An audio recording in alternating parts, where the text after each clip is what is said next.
एक बार की बात है, निचले हिमालय की पहाड़ियों में बसे एक छोटे से शांत गांव में भरत नाम का एक जवान लड़का रहता था। भरत अपने गुस्सैल स्वभाव और अशांत मन के लिए पूरे गांव में प्रसिद्ध था। उसका मन हर समय विचारों से भरा रहता। विचारों के इस तूफान ने उसके मन को पूरी तरह से अशांत कर रखा था। शांति तो जैसे उसके जीवन से गायब ही हो गई थी। वह हर समय अपने विचारों में खोया रहता और एक तनावपूर्ण जीवन जी रहा था। अपने अशांत मन और गुस्सैल स्वभाव की वजह से उसके घर वालों और गांव के लोगों से भी उसके संबंध अच्छे नहीं थे, जिस वजह से वह खुद को और भी ज़्यादा अकेला व अपमानित महसूस करता। वह और भी ज़्यादा मानसिक तनाव की स्थिति में चला जाता।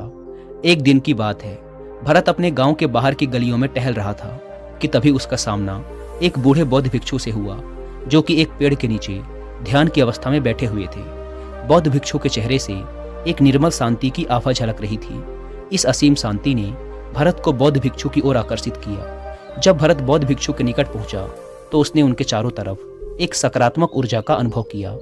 भरत को यह महसूस हुआ कि इस अद्भुत शांति और असीम सकारात्मक ऊर्जा का स्रोत कहीं न कहीं बौद्ध भिक्षु के भीतर ही है। इसीलिए वह वहीं बैठकर उनके आंख खुलने का इंतजार करने लगा। थोड़ी देर बाद जब बौद्ध भिक्षु ने अपनी आंखें खोली तो उन्होंने अपने सामने एक जवान लड़के को बैठा पाया, जो कि काफी तनावग्रस्त और नकारात्मक भावनाओं से भरा हुआ लग रहा था। भरत ने बौद्ध भिक्षु की ओर लालसा भरी नजरों से देखा और बड़े सम्मानपूर्वक कहा, मुनिवर, मेरा मन बहुत अशांत है। मेरे मन के विचार मुझे खाए जा रहे हैं। मैं एक क्षण के लिए भी शांति का अनुभव नहीं कर पा रहा हूँ। क्या आप मुझे सिखा सकते हैं कि मैं अपने इस अशांत मन को शांत कैसे कर सकता हूँ? बौद्ध भिक्षु ने भरत के दर्द को समझते हुए उसकी ओर दया भरी नजरों से देखा और कहा, मेरे प्यारे बच्चे, मैं तुम्हें एक कहानी सुनाना चाहता हूँ। इस कहानी में मानसिक शांति और खुशहाली के रहस्य छुपे हुए हैं। क्या तुम इस कहानी को सुनना चाहोगे? भरत ने हाँ में अपना सिर हिला दिया और पूरी एकाग्रता के साथ कहानी सुनने को तैयार हो गया। उसके अंदर की उत्सुकता अब अपने चरम पर थी। बौद्ध भिक्षु ने कहानी सुनानी शुरू की। बहुत समय पहले की बात है। एक नगर में शक्ति नाम का एक आदमी रहता था। शक्ति बहुत ही महत्वाकांक्षी व्यक्ति था। उसे हर काम में लोगों से तारीफ चाहिए होती थी। अगर उसे किसी काम में असफलता या लोगों से बुराई सुनने को मिलती तो वह गहरी चिंता और तनाव में चला जाता। उसका मानना था कि सफलता और भौतिक संपत्ति उसे मनचाहा सुख देगी, लेकिन वह जितना ही सफलता और तारीफ के पीछे भागता, वह उतने ही गहरे मानसिक तनाव में डूबता जा रहा था। लेकिन एक दिन अचानक ही शक्ति का सामना उस समय के एक बहुत ही प्रसिद्ध बौद्ध भिक्षु से हुआ, जिनका नाम था महाकौशक। महाकौशक अपने हजारों शिष्यों को ध्यान साधना की शिक्षा दिया करते थे और वो खुद भी एक बहुत ही बड़े ध्यानी और आत्मज्ञानी व्यक्ति थे। महाकौशक की अद्भुत एकाग्रता और स्थिर शांत चित्त से प्रभावित होकर शक्ति ने उनसे अपने भटकते मन को शांत करने का तरीका जानना चाहा। शक्ति ने कहा, भंते, मैं हमेशा सफलता के पीछे भागता रहता हूँ और लगातार और भी अधिक पाने के लिए प्रयास करता रहता हूँ। फिर भी मुझे कोई स्थायी संतोष या आत्मसंतुष्टि नहीं मिलती। इस निरंतर बेचैनी के बीच मुझे शांति कैसे मिल सकती है? भिक्षु महाकौशक ने शक्ति की ओर करुणा भरी नजरों से देखा और उत्तर दिया, तुम्हारा मन एक अशांत नदी की तरह है, जो हमेशा बहता और दौड़ता रहता है, कभी भी स्थिर नहीं रह पाता। अपने अशांत मन को शांत करने के लिए तुम्हें अपने विचारों को बिना किसी रुकावट के जाने देने की कला सीखनी पड़ेगी। शक्ति हैरान था। उसने कहा, लेकिन मैं विचारों को कैसे जाने दे सकता हूँ? आखिर मैं भी तो अपनी इच्छाओं और महत्वाकांक्षाओं से जुड़ा हुआ हूँ। यह सुन भिक्षु महाकौशक मुस्कुराए और बोले, कल्पना करो कि तुम्हारे हाथ में पानी से भरा एक गिलास है। अब तुम जितनी देर तक इसे पकड़े रहोगे, यह उतना ही भारी होता चला जाएगा, और अगर तुम काफी लंबे समय तक इसे पकड़ के रखते हो तो तुम्हारे हाथ में दर्द होना शुरू हो जाएगा। लेकिन अगर तुम अपनी पकड़ ढीली कर देते हो और इसे जाने देते हो तो बोझ खत्म हो जाएगा। भरत ने कहानी और उसके संदेश को ध्यान से सुना। वह समझ गया कि अपने विचारों और इच्छाओं से चिपके रहना ही उसके बोझ को बढ़ाता है और उसके अंदर अशांति पैदा करता है। अब भरत को कहानी का अंत सुनने का बेसब्री से इंतजार था। बौद्ध भिक्षु ने कहानी को जारी रखते हुए कहा, शक्ति ने बौद्ध भिक्षु महाकौशक की सलाह को मानते हुए विचारों को जाने देने का अभ्यास करना शुरू कर दिया। वह अपने विचारों और भावनाओं को बिना किसी पूर्व निर्णय के बस आते और जाते हुए देखता। अब उसने विचारों को पकड़ना छोड़ दिया था। उसके अंदर विचार उठते और स्वतः ही समाप्त हो जाते। धीरे धीरे उसे महसूस होने लगा कि उसकी इच्छाएं और लगाव ही उसके सभी दुखों का कारण है। जैसे जैसे शक्ति गहरी साधना में उतरता गया, उसने पाया कि वर्तमान में रहना ही आंतरिक शांति का एकमात्र स्रोत है। वह स्वयं को वर्तमान में स्थिर करके अपने मन की निरंतर बकबक से छुटकारा पा सकता है।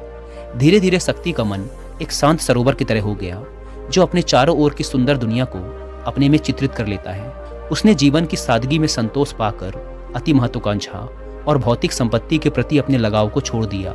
जैसे जैसे लोगों के बीच शक्ति के अंदर हुए इस अद्भुत बदलाव की खबर फैली, दूर दूर से लोग उससे मार्गदर्शन लेने आने लगे। वह लोगों को विचारों को मुक्त करने की कला सिखाकर और स्वयं के भीतर शांति पाने का मार्गदर्शन देकर लोगों के बीच शांति और ज्ञान का प्रकाश स्तंभ बन गया। तो महाकौशक की कहानी खत्म करने के बाद बौद्ध भिक्षु थोड़ी देर के लिए मौन हो गए ताकि भरत के अंदर इस कहानी का अर्थ गहराई से बैठ सके। भरत ने बूढ़े बौद्ध भिक्षु की ओर देखा। अब उसकी आंखों में एक नई समझ दिखाई पड़ रही थी। भरत ने धीमी आवाज में फिर एक प्रश्न किया, मुनिवर, मुझे इस कहानी में ज्ञान दिखाई पड़ा, लेकिन मैं इस कहानी की शिक्षा को अपने जीवन में कैसे लागू कर सकता हूँ? मैं अपने अशांत मन को कैसे शांत कर सकता हूँ? भरत के इस ईमानदारी भरे प्रश्न पर बौद्ध भिक्षु गर्मजोशी से मुस्कुराए और फिर बोले, अशांत मन को शांत करने का अभ्यास आत्म जागरूकता से शुरू होता है। अपने अंदर उठने वाले विचारों को देखने के लिए हर दिन कुछ समय निकालो। वो भावनाएं जो तुम्हारे मन को उत्तेजित करती हैं, उन पर ध्यान दो। देखो कि वो कैसे आते हैं और आकाश में गुजरने वाले बादलों की तरह चले जाते हैं। भरत ने अपनी आंखें बंद कर ली और बौद्ध भिक्षु के बताए अनुसार अपने विचारों का अवलोकन करना शुरू कर दिया। जैसे ही उसने अपने अंदर उठने वाले विचारों पर ध्यान देना शुरू किया, उसे महसूस हुआ कि उसके भीतर चिंताओं, निर्णयों और इच्छाओं की निरंतर धारा बह रही है। केवल इस एहसास ने ही उसे एक अद्भुत शांति का एहसास करवाया। उसे यह भी एहसास हुआ कि वह इन सभी विचारों और भावनाओं से अलग है। बौद्ध भिक्षु ने आगे कहा, जैसे शक्ति ने खुद को हर तरह के लगाव और आसक्ति से अलग कर दिया था, उसी तरह से तुम भी अपने मन को परेशान करने वाले विचारों और भावनाओं को खुद से मुक्त करने का अभ्यास विकसित कर सकते हो। जैसे ही विचार उठें, उन्हें बिना किसी पूर्व निर्णय के स्वीकार करो और फिर धीरे धीरे उन्हें जाने दो और वर्तमान क्षण पर अपना ध्यान केंद्रित करो। लेकिन मुनिवर, भरत ने बीच में ही रोकते हुए कहा, क्या होगा अगर विचार और भावनाएं इतनी मजबूत हैं कि वो बनी रहें और मन को छोड़ने से ही इनकार कर दें? बौद्ध भिक्षु ने भरत की बात पर सहमति जताते हुए सिर हिलाया और कहा, ऐसे कई मौके आएंगे जब तुम्हारे मन में विचारों का बवंडर चल रहा होगा, जब तुम्हारा मन तुम्हारी बिल्कुल भी नहीं सुनेगा। तो ऐसे समय में तुम्हें अपनी सांसों की ताकत पर विश्वास रखना होगा। बौद्ध भिक्षु ने एक बार फिर भरत को अपनी आंखें बंद करके अपने पेट के फूलने और पिचकने को महसूस करते हुए अपनी सांसों पर ध्यान केंद्रित करने के लिए कहा। बौद्ध भिक्षु ने समझाते हुए कहा, जब भी तुम्हारा मन उत्तेजित और अशांत हो तो तुरंत अपनी सांसों पर लौट आओ। सांसों की नियमित गति तुरंत तुम्हें वर्तमान के क्षणों में वापस खींच लाएगी और एक शांति का एहसास करवाएगी। भरत ने कुछ देर तक बौद्ध भिक्षु के निर्देशानुसार अपनी आती जाती सांसों पर ध्यान केंद्रित करने का अभ्यास किया। इस छोटे से अभ्यास ने उसे अपने मन की शांति और स्थिरता का एक क्षणिक अनुभव करवाया। उसे समझ आ गया कि यह सांसें तो हमेशा उसके साथ थी, जो वर्तमान क्षण की निरंतर याद दिलाती हैं, सांत्वना और शांति प्रदान करती हैं। भरत की इस प्रगति को देख बौद्ध भिक्षु मंद मंद मुस्कुराए और बोले, मेरे प्यारे भरत, अशांत मन को शांत करना एक ऐसा अभ्यास है जिसके लिए धैर्य और मजबूत इच्छा शक्ति की जरूरत होती है। जैसे निरंतर व्यायाम से मांसपेशियां मजबूत होती हैं, वैसे ही नियमित अभ्यास से मन भी शांत होता है।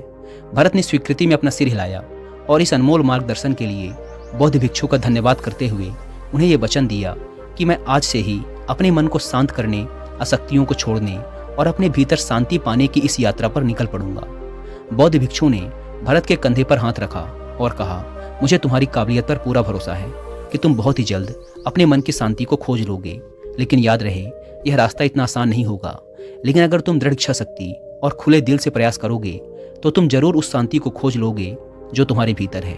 उस दिन से भरत ने अपने अशांत मन को शांत करने के अभ्यास के लिए खुद को प्रतिबद्ध किया और हर दिन ध्यान करने के लिए एक अलग समय निर्धारित किया।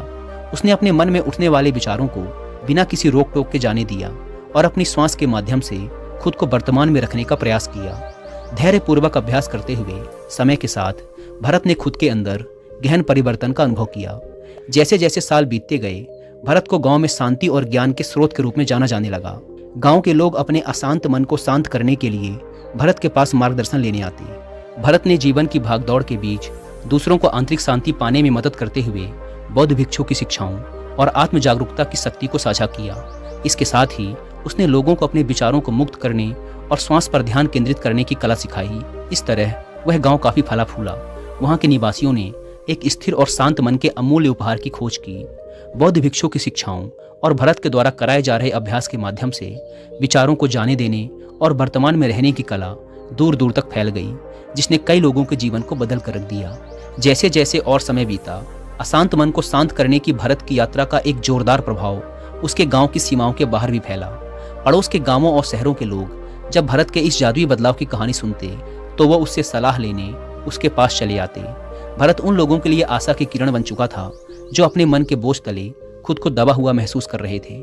भरत की शिक्षाएं सिर्फ सामूहिक प्रवचनों और ध्यान सत्रों तक ही सीमित नहीं थी, बल्कि वह रोजमर्रा के कामों को जागरूकता के साथ करने पर ज्यादा जोर देते थे।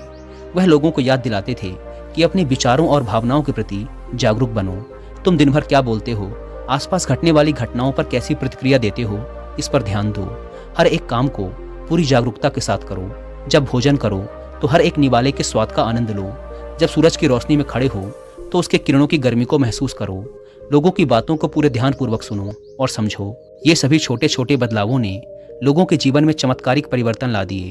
भरत की शिक्षाओं से लोगों ने जाना कि जीवन का आनंद और खुशी तो वर्तमान के पलों को जीने में है। दोस्तों, इसी के साथ यह कहानी खत्म होती है। उम्मीद करता हूँ कि आपको इस वीडियो से याद दिला